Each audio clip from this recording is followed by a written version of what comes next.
bukan sekadar untuk buat anak happy, tetapi dia ada dia ada impact kepada perkembangan personality dan jiwa anak tu. Okay, so kekayaan anak ni adalah dalam jiwa anak ni yang kita nak develop.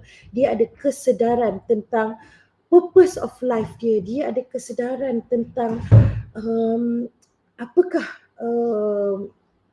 peranan dia, dan kita nak anak-anak kita tahu bagaimana untuk mereka navigate dan menggunakan alat-alat teknologi yang mereka ada. Okay, so kalau tak kan kita semua, saya rasa ibu-ibu dan ayah memang risaukan anak nak buat TikTok. Bukan anak saya pun, saya dengar dia kata memang kawan-kawan ada TikTok, ada Instagram, and diorang semua ada. But saya cakap social media, no, you cannot have social media.